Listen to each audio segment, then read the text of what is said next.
J'aimerais parler aujourd'hui du rapport de Dostoïevski avec ce tableau d'Holbein, le Christ mort, qu'il a vu au musée de Bâle. Ce tableau va poser une question qui est tout à fait d'actualité, qui est « La nature est-elle respectable ?» Donc, question, qu'est-ce que c'est que le respect? Qu'est-ce que c'est que la nature?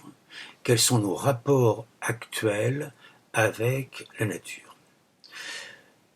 Juste un détour, ce rapport actuel avec la nature, ce rapport industriel avec la nature, a été défini à partir d'un projet de Descartes, se rendre comme maître et possesseur de la nature. On retrouve ce projet chez toute la tradition philosophique de Kant, de Fichte. Pour Kant, par exemple, le sens de l'être, c'est le devoir-être. Le sens de l'être, c'est l'idéal. Ça veut dire quoi? Ça veut dire que la nature n'est que le support pour que l'on puisse réaliser sur elle, contre elle, le règne de la liberté. La science désacralise la nature n'a plus aucune valeur pour la science, la nature n'est que régulation, loi, dans des rapports de force naturels. Au contraire, la morale sacralise la liberté, qui doit se réaliser le monde de la liberté, ce que Kant appelle le règne des fins, alors que la nature n'est que moyen, contre la nature. Donc, l'homme peut admirer une plante, l'homme peut aimer un animal, l'homme ne peut pas respecter une plante ou un animal. On ne peut respecter qu'un autre être libre, ce qui n'est pas le cas de la nature. Même idée dans la théorie du sublime chez Kant. La caractéristique du sublime, c'est que je découvre que je suis nul dans l'infini, qui est quasiment inimaginable de la nature, mais d'un autre côté, je découvre que cet infini quantitatif n'a rigoureusement aucune valeur par rapport à la valeur infinie de la liberté morale en moi. Cette conception, cette désacralisation de la nature va trouver une opposition dans le mouvement romantique. Alors, je voudrais vous parler juste 30 secondes de cette opposition avec un cas typique, le cas de Hölderlin, dans un roman qui s'appelle Hyperion.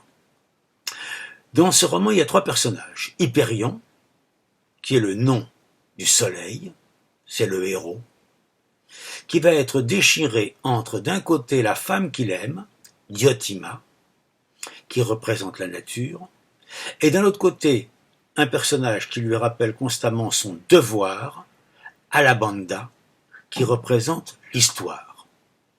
Donc le romantisme nous présente l'homme comme déchiré entre la nature, Diotima, et l'histoire. 2 citations. J'ai parfaitement appris à me distinguer de ce qui m'entoure, et me voilà isolé dans la beauté du monde, exilé du jardin où je fleurissais, dépérissant au soleil de midi. Donc l'homme se définit comme étant exilé. Il ne fait plus partie de la nature. 2e citation. Souvent, les choses se passent comme si le monde était tout et nous rien, mais souvent aussi comme si nous étions tout et le monde rien. Donc déchirement entre d'un côté l'immanence, le monde est tout, nous ne sommes rien, et de l'autre côté la transcendance, nous sommes tout et le monde rien.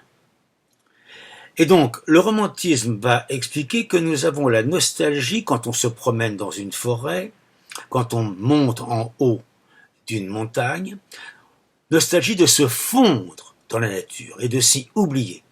Or, cette nostalgie est absolument paradoxale. Parce que seul un être qui n'est pas au sein de la nature peut éprouver une telle nostalgie. Donc seul un être pensant peut prendre la décision de ne plus penser. Et il faut qu'il pense en permanence à ne plus penser. Seul un être voulant peut prendre la décision de ne plus vouloir.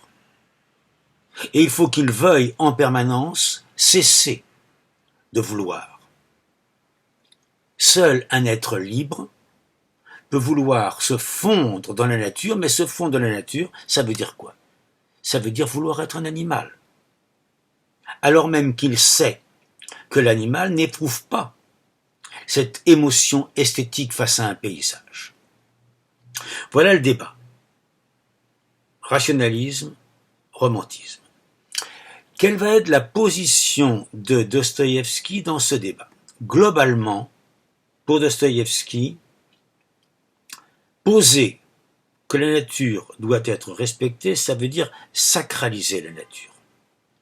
Mais on ne peut sacraliser la nature que si on a désacralisé Dieu. C'est ce qu'on appelle le paganisme.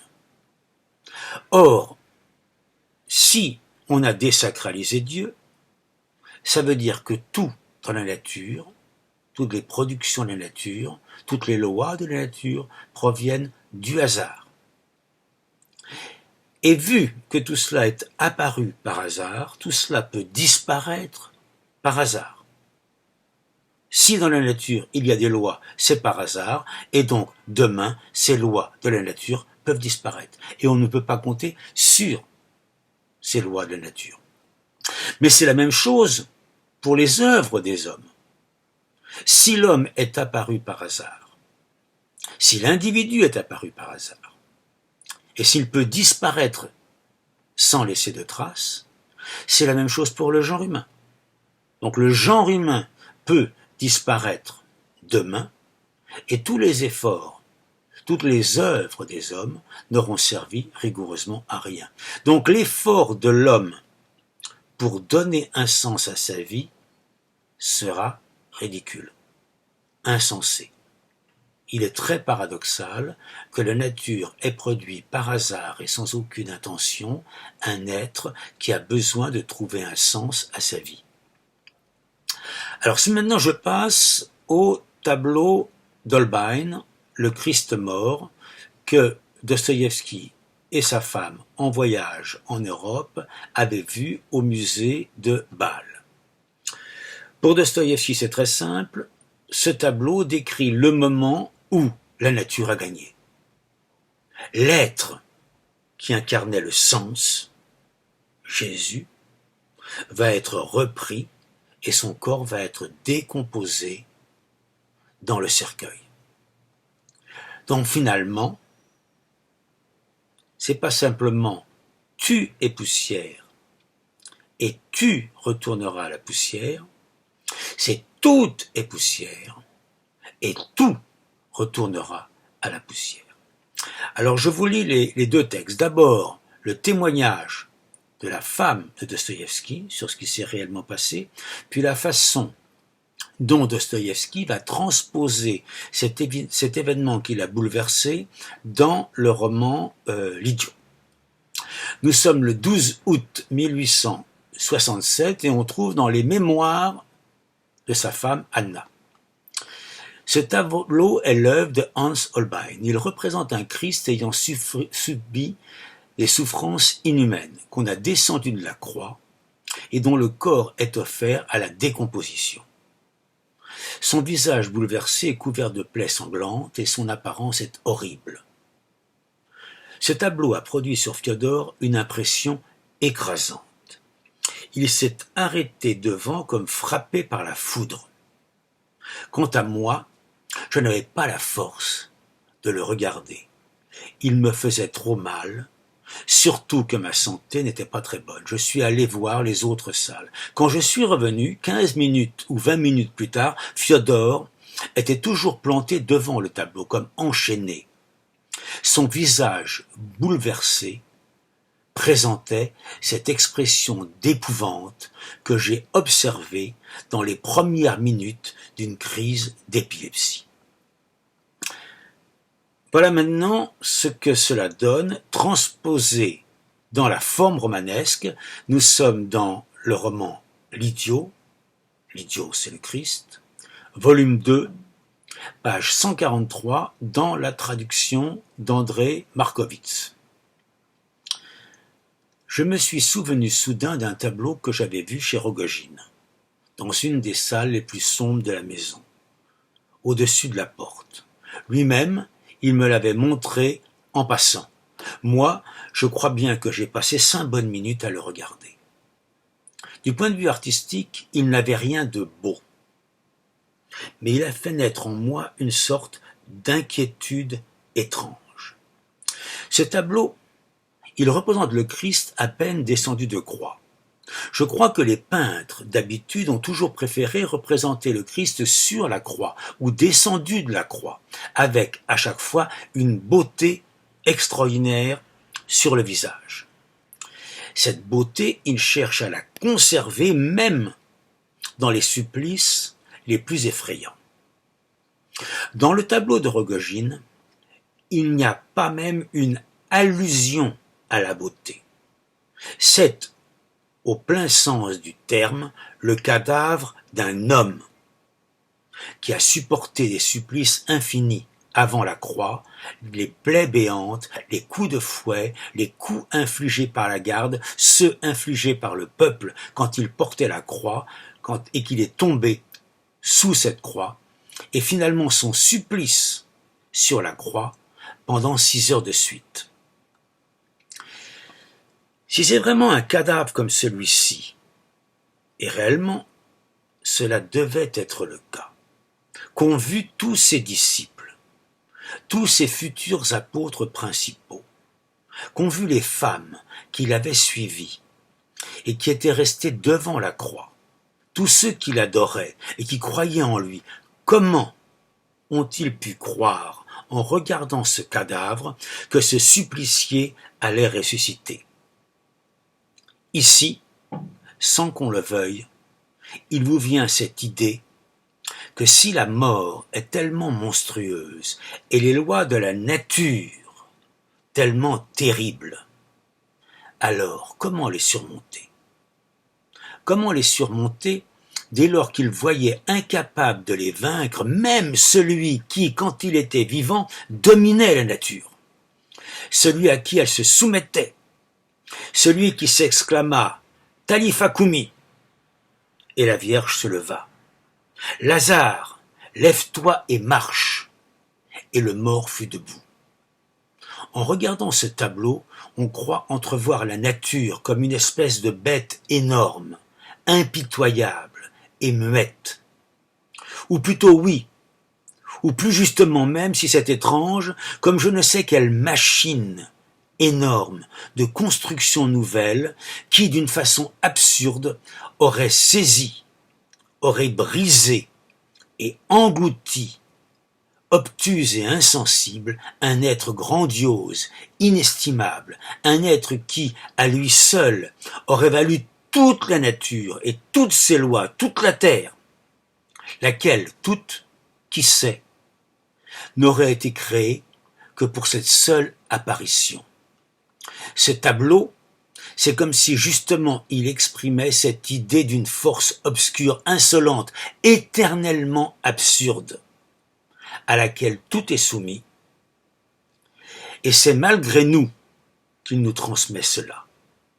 Ces gens qui entouraient le mort, et dont aucun ne figure sur le tableau, ils avaient dû ressentir un trouble, une angoisse terrible, ce soir-là. Un soir qui avait brisé net tous leurs espoirs et presque leurs croyances. Voilà.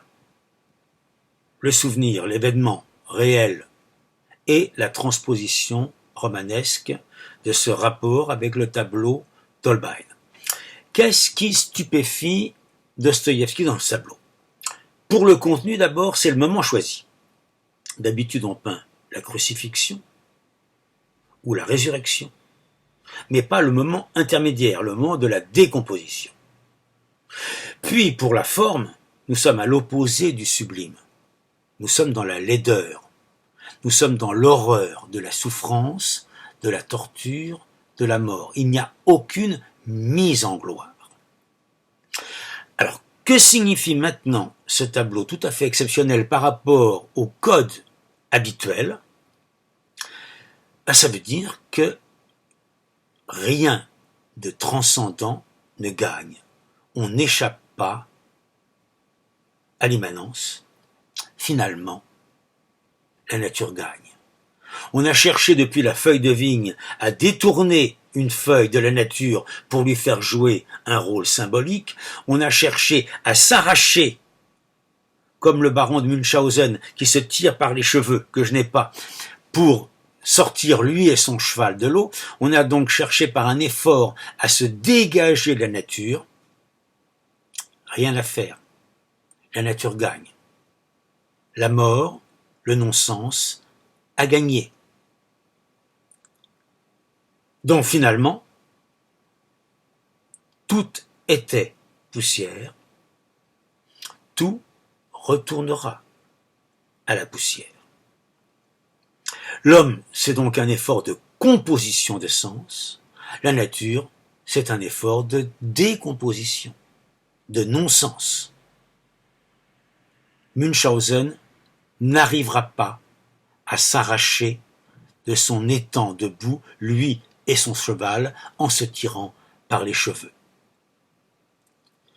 Donc, l'homme provient de façon incompréhensible du silence des espaces infinis qui existaient avant lui, et il disparaîtra de façon incompréhensible dans le silence des espaces infinis qui existeront après lui, et il ne restera aucune trace de ses œuvres pour personne.